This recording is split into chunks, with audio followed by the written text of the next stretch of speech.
Hacer un análisis de la participación de Cuba en la 78 sesión de la Asamblea General de Naciones Unidas nos obliga a hacer una referencia a un evento que ocurrió anteriormente en La Habana, que fue un antecedente para la participación de Cuba y de los países del sur en esta cumbre, en esta sesión de la Asamblea de Naciones Unidas, que fue precisamente la celebración en La Habana de la cumbre de alto nivel del Grupo de los 77, que versó sobre el tema de la ciencia, la tecnología e innovación para dar respuesta a los retos y desafíos actuales de los países del sur. Como conocemos, Cuba, desde que adoptó la presidencia, o que acogió la presidencia pro tempore del Grupo de los 77, se propuso realizar una presidencia realmente activa y aportadora, que permitiera rescatar principios fundacionales, que permitiera propiciar un debate realmente inclusivo, participativo, que llegara a consenso en los países del sur sobre los temas fundamentales que sufrimos este grupo de países y sobre la manera en que podemos enfrentarlo y superarlo. Y yo creo que la cumbre del Grupo de los 77, a partir del tema que abordó, logró como una síntesis, como ya un consenso más acabado sobre estos temas. Entonces la cumbre yo creo que tiene varios aspectos en los que hay que detenerse para significar el éxito de la misma. Primero, hay un reconocimiento al papel activo que ha desarrollado la presidencia cubana en el Grupo de los 77. Por otra parte, un alto nivel de participación. La cantidad de jefes de Estado y de Gobierno que asistieron, la cantidad de países que asistieron, demuestran una capacidad de convocatoria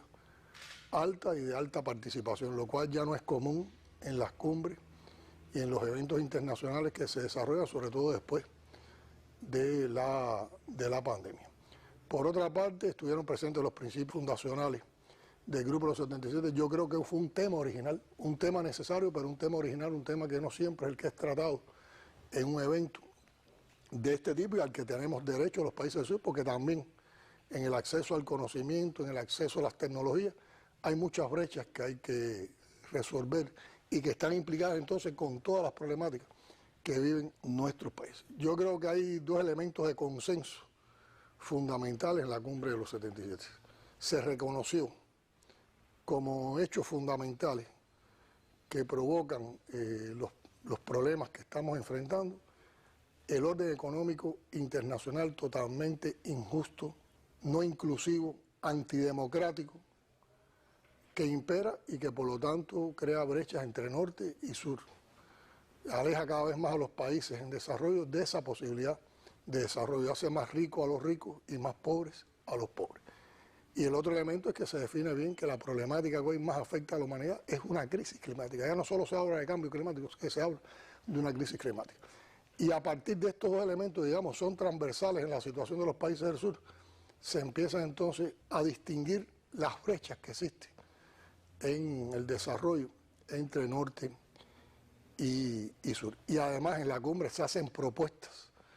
que son las más difíciles ahora de implementar, porque llevan no solo una voluntad política de los países del sur, llevan una participación con una responsabilidad compartida y diferenciada por parte también de los países del norte, sobre todo en las formas de financiamiento de los países del sur para poder superar estas brechas. Y todas esas propuestas quedan muy bien recogidas en la Declaración de La Habana, que es una declaración, yo diría, contundente y es una declaración robusta en función de los principios del sur. Y la cumbre también permitió desarrollar todo un grupo de encuentros bilaterales con los jefes de delegaciones que asistieron a la misma y que da la posibilidad también a Cuba de actualizar en su relación bilateral con un grupo de países, una alta participación también de organismos internacionales con los cuales también tuvimos bilaterales, entre ellos el secretario general de Naciones Unidas. Todo ese ambiente propició que el bloque de los países del sur, el Grupo de los 77, fuera a defender un consenso, una posición común en la Asamblea General de Naciones Unidas. Hay que decir que ya la Asamblea General de Naciones Unidas se produce un escenario complejo. Están todas las problemáticas estas de incertidumbre que existen en el mundo.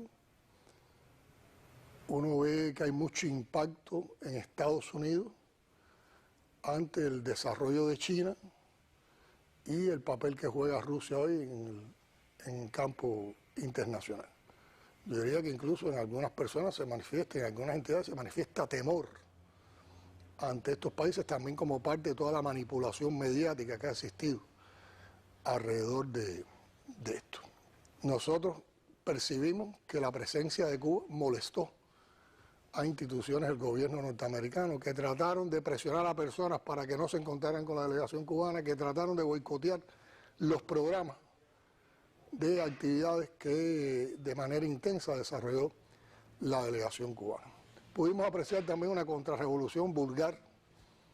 desmovilizada, que trató también en vano intento de entorpecer la participación cubana y que por supuesto para nada lo logró. Y también vimos la cantidad de personas en diferentes sectores de la sociedad norteamericana que apoyan a Cuba, que buscan el restablecimiento de relaciones, que buscan una relación normal y civilizada entre nuestros pueblos y que están en contra de la política injusta y criminal del bloqueo. La posibilidad de participar en la Asamblea General de Naciones Unidas nos dio también la oportunidad de participar en varios eventos. Primero, la 78 sesión de Naciones Unidas, la cumbre de alto nivel, donde llevamos la voz de los países del sur y también la voz de Cuba. Y ahí ratificamos todo un grupo de posiciones con relación a la voluntad de continuar construyendo el socialismo en Cuba y también de denuncia al bloqueo y a todas las medidas de recrudecimiento del mismo, así como la inclusión en la lista de países terroristas que forman parte de la política de máxima presión y asfixia económica que juega el gobierno de los Estados Unidos contra Cuba. Y también defendimos las voces de los países del sur a partir de los consensos que habíamos alcanzado en la cumbre de los 77. Pero también pudimos participar en una cumbre sobre objetivos de desarrollo sostenible, ahí llevamos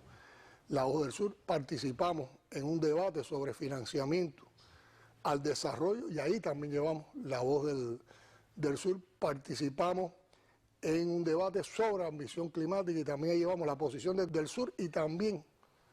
lo que se proponía Cuba y la manera en que Cuba quiere aportar a la descarbonización, a la mitigación de los efectos del cambio climático. También participamos en un debate sobre las experiencias para contrarrestar las pandemias y hay todo un aporte cubano por la manera en que nosotros pudimos manejar la COVID-19. También nos dio la posibilidad entonces de tener varios encuentros con representantes de ese importante sectores de la sociedad norteamericana y con personalidades también de la sociedad norteamericana, todos con una disposición a que se mejoren las relaciones, todos con una voluntad de que se levante el bloqueo y algunos de ellos con un grupo de dudas que también nos dio la posibilidad de esclarecerlas y explicarles nuestras posiciones y de verdad ubicarnos en la situación concreta de nuestro país. Entre esos sectores pudimos conversar con representantes del sector deportivo, del sector religioso, del sector de ciencia, tecnología e innovación, del sector de la salud, representantes del sector de la cultura, empresarios norteamericanos que tienen negocios o propuestas de negocios con Cuba o voluntades de negocios con Cuba y también empresarios cubanos que radican en Estados Unidos y que también tienen que comparten estas mismas voluntades y con residentes cubanos en los Estados Unidos. Y yo diría que también hubo un grupo de hechos muy significativos que van mucho al sentimiento revolucionario en los cuales pudimos participar y que yo creo que guardamos profundamente en la memoria de los que fuimos miembros de la delegación. Primero es la visita al memorial a Malcolm X y poder desarrollar un homenaje a Malcolm X con todo lo que representa Malcolm X como luchador por la justicia social y sobre todo en la víspera del día en que se conmemoraba un aniversario del encuentro histórico entre Fidel y Malcolm X en Nueva York, cuando Fidel, el Departamento de Estado, le negó la posibilidad de que se hospedara con seguridad en hoteles norteamericanos y Malcolm X lo acogió en el barrio de Harlem y en el histórico Hotel Teresa. Ese fue un hecho que conmovió a los cubanos que participamos, pero que conmovió también mucho a los norteamericanos y que tuvo una determinada repercusión en la sociedad norteamericana.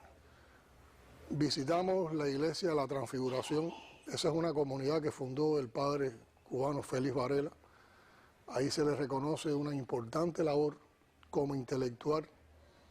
una importante labor educativa y una importante labor como humanista. Y desde ahí Félix Varela escribió muchos de los artículos que se refieren a la independencia de Cuba, donde dio consejos para los jóvenes, todos ellos muy conocidos. Por lo tanto, haber también tenido la oportunidad de rendir un tributo al padre Félix Varela con lo que representa para los cubanos, porque fue un exponente fundamental del independentismo. En ese escenario en particular fue también muy gratificante y aporta mucho